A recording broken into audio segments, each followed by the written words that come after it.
Livro de Urântia.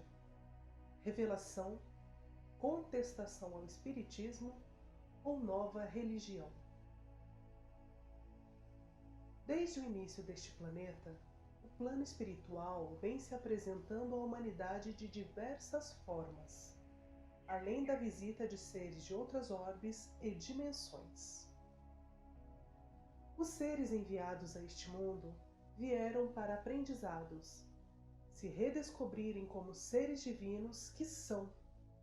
Conforme seu grau de evolução, foram aprendendo a conviver em comunidades e reaprendendo sobre a obedecer às leis divinas. Com isso, surgiram diversas religiões, seitas e grupos que hoje buscam explicar como tudo começou e como é formado o cosmos. Muitos conseguiram mais rapidamente compreender as dinâmicas aqui existentes, enquanto outros se utilizaram dos conhecimentos para dominarem grupos, buscando ter poder absoluto, controlando aqueles à sua volta.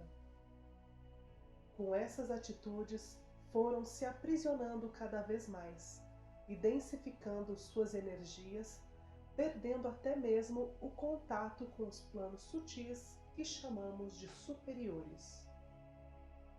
O nosso planeta, pelos estudos do Espiritismo, é considerado um planeta de expiações e provas. As religiões aqui existentes brigam entre si sobre conceitos do que é certo ou errado. Uns dizem que a vida após morte não existe e que no juízo final todos despertarão do sono para serem julgados. Será que ainda precisamos nos fechar para os conhecimentos além do que nos foi apresentado? E quais cuidados deveríamos ter na busca para compreender a imensidão da qual fazemos parte? São usados termos como despertar espiritual e expansão da consciência quando o ser finalmente busca por saber quem ele é e qual seu propósito aqui neste planeta. Mas por que muitas religiões ainda se prendem apenas às escrituras? Por que ainda tanta divergência sobre outros mundos e dimensões? Quais explicações realmente podemos ter enquanto habitamos este planeta? O livro de Urântia vem trazendo em seu conceito que é uma das revelações. Houve muitos acontecimentos de revelação religiosa, mas apenas 5 deles foram de significação para toda uma época. As revelações epocais foram as seguintes: 1. Os ensinamentos dalamatianos, verdadeiro conceito da primeira fonte, Deus. 2. Os ensinamentos edênicos, conceitos de Adão e Eva. 3. Melquisedeque de Salém. Os preceitos cardinais dos ensinamentos foram confiança e fé. 4. Jesus de Nazaré. A essência do seu ensinamento foi amor e serviço. 5. Os documentos de Urântia, que é a mais recente das revelações da verdade às raças mortais de Urântia. Como assim o próprio livro de ser uma revelação? Nem mesmo Jesus dizia claramente ser o Messias enviado. Ele sempre falava em parábolas, devido aos conhecimentos de cada ser. Kardec também não disse que o Consolador era o Espiritismo. Isso é dito nos estudos sobre a doutrina. Nenhum dos livros afirma isso como está escrito no livro de Urântia. No livro de Urântia, quando descrevem os seres, é como se fossem como nós humanos, utilizando muitos termos que são encontrados em algumas religiões. Apesar de uma linguagem muito parecida com a utilizada por religiosos, o livro de Urântia, apresentado em 1955, traz informações interessantes, como o multiverso. Um pouco antes de divulgarem o livro, outras fontes também trazem essas informações sobre o assunto. Em 1952, antes da divulgação do livro, o físico Erwin Schrödinger fazia o primeiro comentário científico sobre a provável existência de outros universos. Outra ideia de multiverso surge da teoria das cordas. É a noção de universos paralelos que pairam fora do alcance do nosso. Proposta por Paul Steinhardt, da Universidade de Princeton, Estados Unidos, e Neil Turok, do Instituto de Física Teórica em Ontário, Canadá. Vem da possibilidade de muito mais dimensões existirem em nosso mundo, além das 3 de espaço e uma de tempo que nós conhecemos, ou seja, mais do que nosso próprio mundo tridimensional. Outros espaços tridimensionais podem flutuar num espaço de dimensão superior. O conceito sobre o universo são ainda mais antigas. Jesus dizia: "Na casa do meu Pai há muitas moradas." Mais recentemente, a doutrina espírita também fala sobre o assunto. Saibamos que atrás de nós, como à nossa frente, está a eternidade, que o espaço é o teatro de inimaginável sucessão e simultaneidade de criações. Kardec, a Gênese. Também na Gênese ele comenta: a matéria cósmica primitiva continha os elementos materiais, fluídicos e vitais de todos os universos que estadeiam suas magnificências diante da eternidade. Lá se revelam e desdobram novos mundos, cujas condições variadas e diversas das que são peculiares ao vosso globo lhes dão uma vida que as vossas concepções não podem imaginar, nem os vossos estudos comprovar. Já no Livro dos Espíritos consta: o universo abrange a infinidade dos mundos que vemos e do que não vemos, todos os seres animados e inanimados, todos os astros que se movem no espaço, assim como todos os fluidos que o enchem. Tendo o espírito que passar por muitas encarnações, segue-se que todos nós temos tido muitas existências e que teremos ainda outras, mais ou menos aperfeiçoadas, quer na Terra, quer em outros mundos. E no livro de Urântia, eles dizem: a vastidão da criação imensa do Pai Universal está totalmente fora do alcance da imaginação finita. Os 7 superuniversos não são organizações físicas primárias, é simplesmente um agrupamento do espaço geográfico. O grande universo consiste em 7 superuniversos, o universo central, criação da eternidade. Os 7 superuniversos são criação do tempo. Apesar de comentarem sobre os 7 superuniversos, eles não dão os nomes de todos, falam apenas sobre o paraíso Chamaravona e o superuniverso em que se encontra o nosso planeta, que eles chamam de Urântia, é o universo de Orvonton. Mesmo trazendo o conceito de multiuniversos, quais seriam os motivos em não falarem os nomes dos outros superuniversos?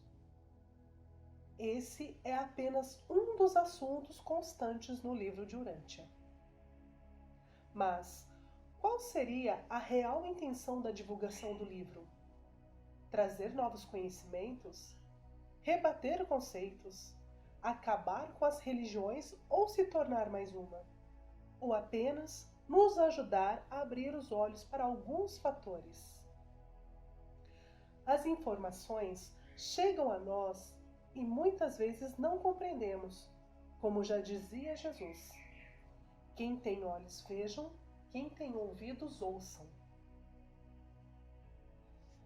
Que o livro de Urântia traz informações que talvez não tínhamos conhecimento é um ponto. Em seu início, define Deus e uma das explicações contém um outro assunto que vão explicando em alguns documentos. As criaturas mortais em evolução possuem uma necessidade irresistível de simbolizar os seus conceitos finitos de Deus, a consciência que o homem tem do dever moral e o seu idealismo espiritual representam um nível de valores, uma realidade experiencial difícil de simbolizar. Deus é uma palavra-símbolo que designa todas as personalizações da deidade. O termo requer uma definição diferente para cada nível pessoal de função da deidade e deve ainda futuramente ser redefinido dentro de cada um desses níveis, pois esse termo pode ser usado para designar as personalizações diversas, coordenadas e subordinadas da deidade, como, por exemplo, os filhos criadores do paraíso, os pais dos universos locais. A consciência cósmica implica o reconhecimento de uma causa primeira, a realidade una e única não causada. Deus, o Pai universal, funciona em 3 níveis de personalidade e deidade, de valor subinfinito e de expressão relativa de divindade.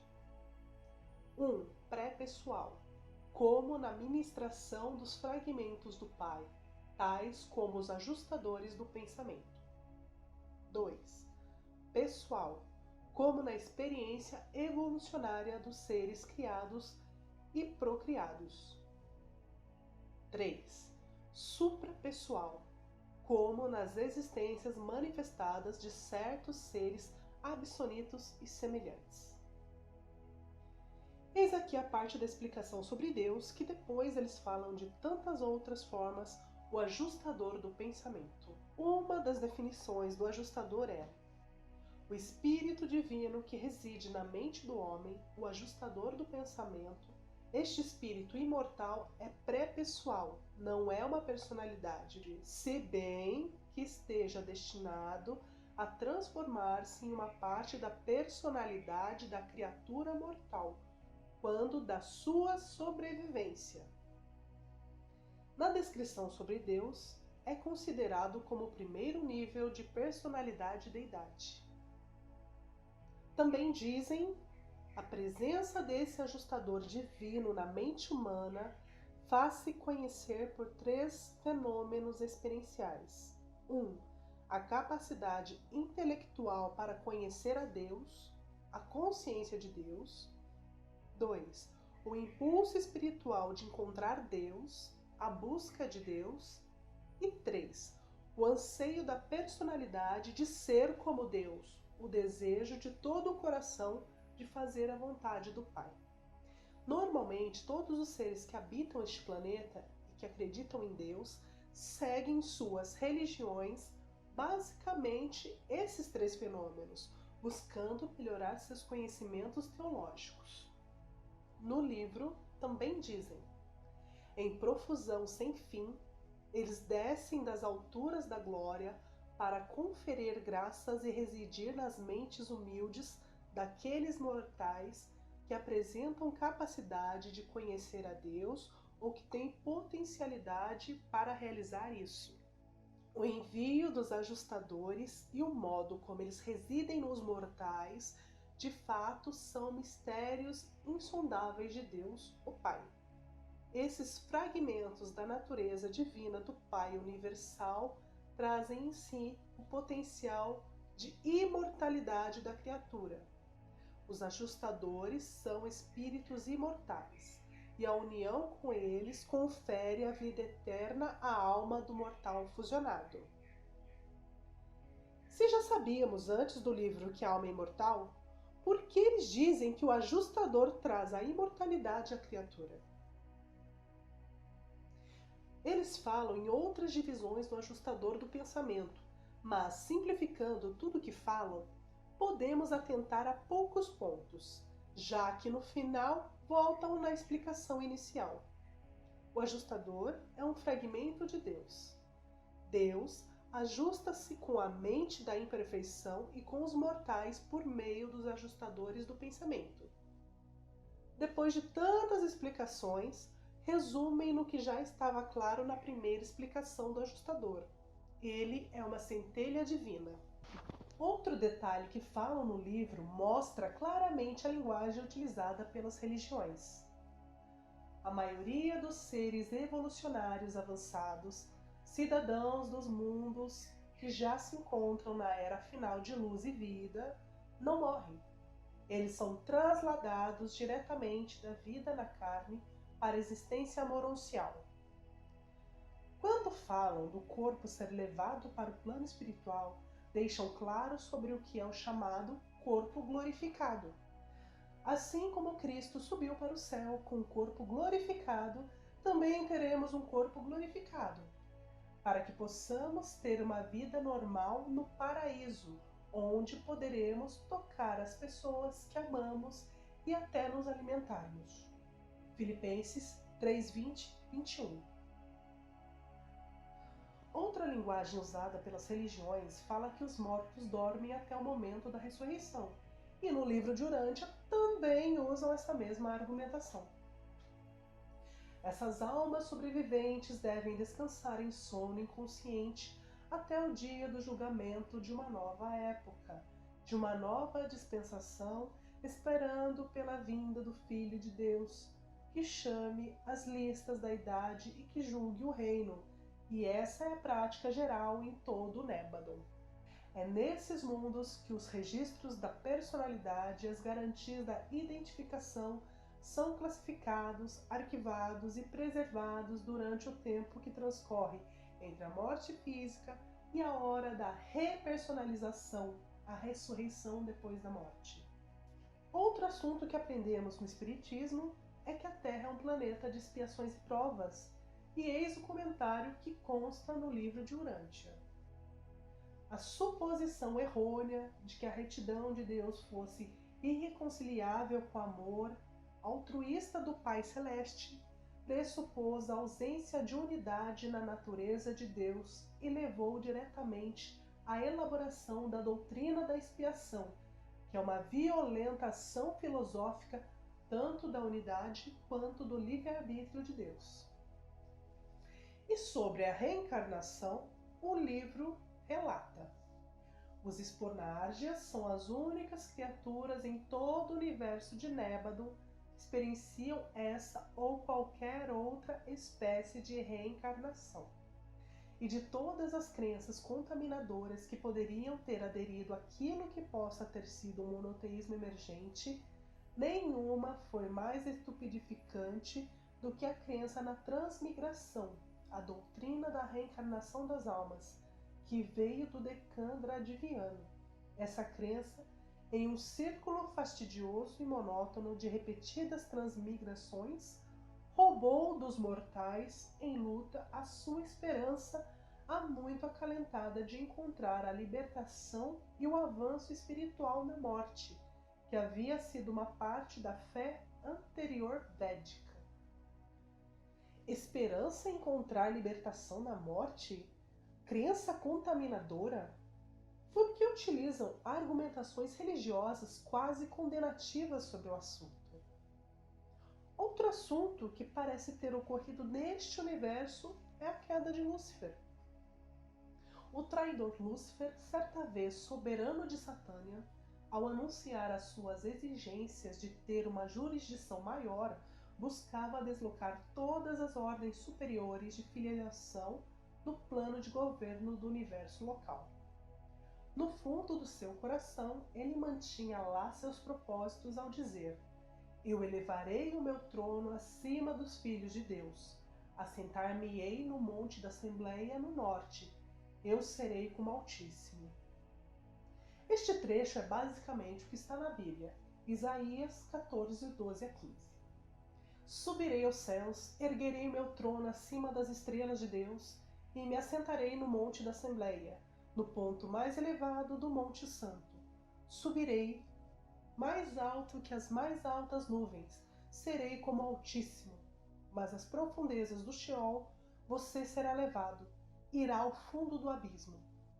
Dizem que Lúcifer era um brilhante filho Lanonadec primário de Nébadon. Era o 37º da ordem. Não era um ser ascendente, era filho criador do universo local. Mas ele não era um querubim, criado por Deus, como assim a Bíblia nos relata? No livro de Urântia chamam a Jesus de Micael de Nébado. E o nome Micael também é utilizado para nos referirmos ao arcanjo Miguel. Por que no livro de Urântia não falam sobre essa coincidência? Sobre Jesus, assim como as religiões falam sobre a sua volta, o livro de Urântia também. E novamente encontramos Urântia fora de passo em relação às suas esferas irmãs.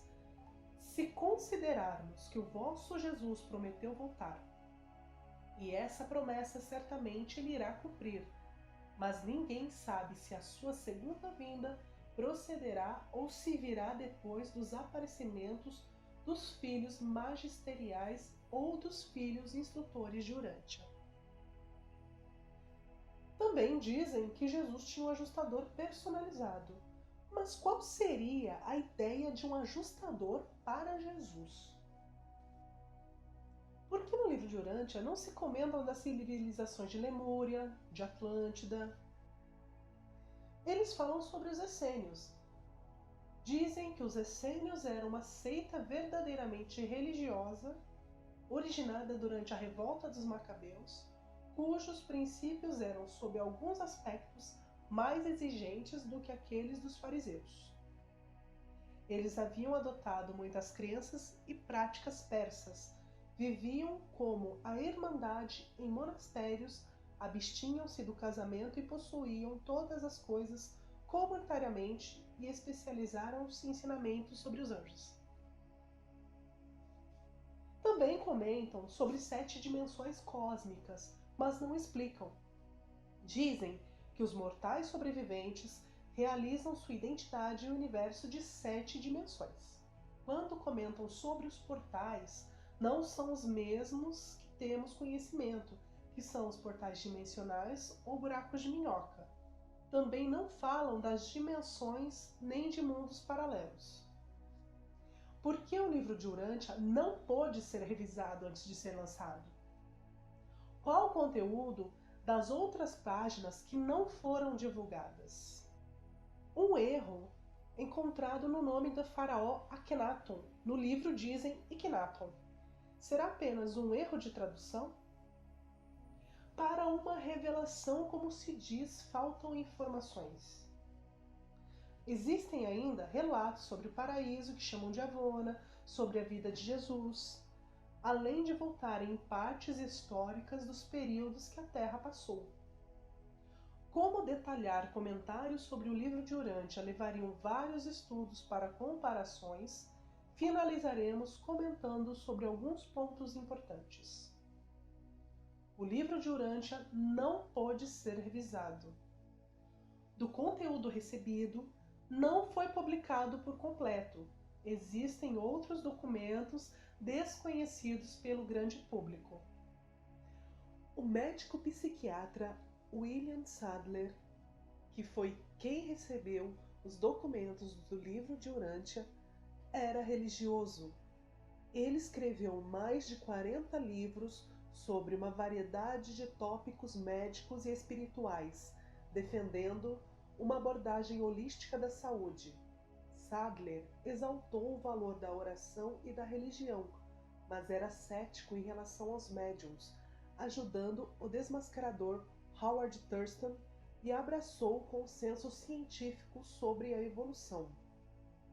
Sadler acreditava que os médiuns eram uma fonte de falso conforto e, após o término da Primeira Guerra Mundial, lutou contra a crescente popularidade da comunicação com os mortos.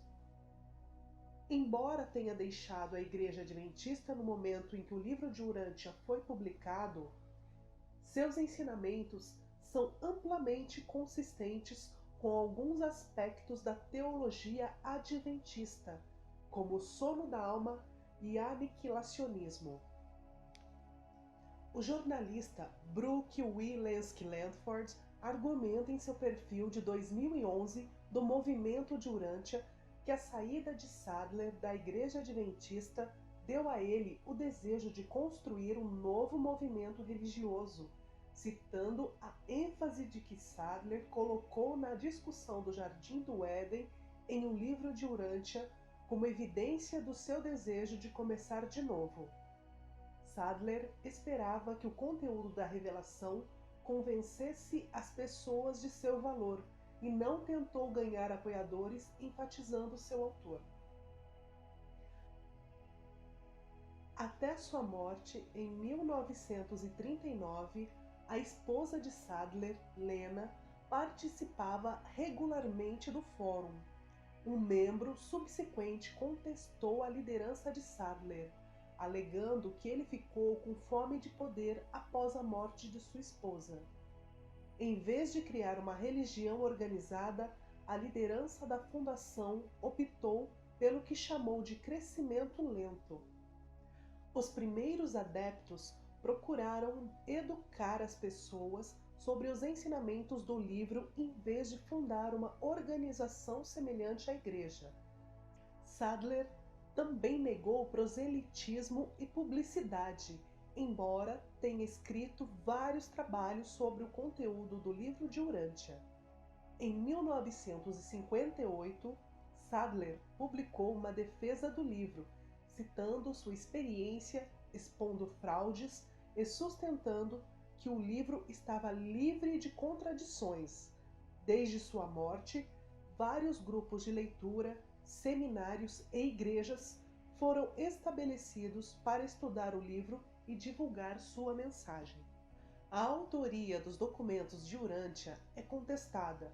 O jornalista Brad Gutt argumenta em seu perfil de 2002 do Movimento de Urântia que Sadler era o autor do livro de Urântia, citando semelhanças entre algumas de suas passagens e o conteúdo dos escritos anteriores de Sadler. Já Martin Gardner acredita que Sadler escreveu parte dos artigos, mas editou e revisou pesadamente a maioria deles. Ele também afirma que Sadler se recusou a incluir algum material fornecido a ele para inclusão no livro e que plagiou com outras obras.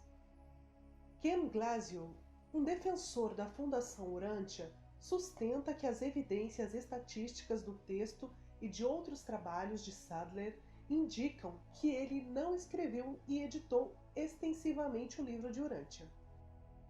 Ele também aplaude os escritos de Sadler sobre os médiuns, descrevendo o livro A Verdade sobre o Espiritismo como um dos ataques mais fortes já escritos contra médiuns fraudulentos e seus métodos.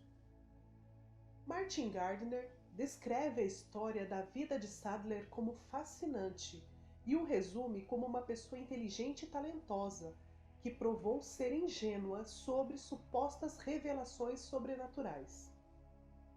Ele afirma que Sadler acabou desenvolvendo megalomania que não era reconhecida por aqueles que o cercavam e argumenta que Sadler sucumbiu à arrogância e começou a acreditar que ele era um profeta, divinamente escolhido como fundador e líder de uma nova religião.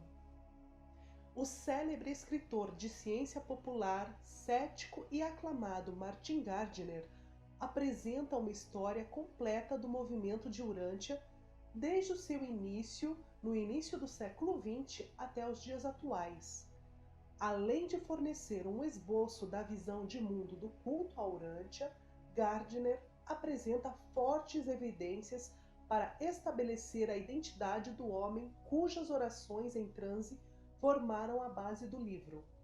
Gardner também analisa as falhas da ciência urantiana e aponta muitos casos de plágio em várias seções do livro. Em um novo pós-escrito desta edição de bolso, Gardner detalha os desenvolvimentos recentes do movimento Urântia, corrige alguns erros na edição original e responde reações críticas dos crentes de Urântia à sua perspectiva cética sobre o livro e o movimento. Embora existam outras histórias do livro de Urântia, este é o único escrito por um cético. Qualquer pessoa interessada na nova era, cultos ou no desenvolvimento de novas religiões, encontrará muito material fascinante na visão geral completa de Gardner. É válida toda e qualquer busca sobre o conhecimento espiritual. O livro de Urantia traz algumas visões interessantes, mas não podemos nos esquecer de um outro fator que chama a atenção, de que o livro não foi comentado pela espiritualidade em muitos grupos, enquanto vários livros psicografados são indicados para obter conhecimentos.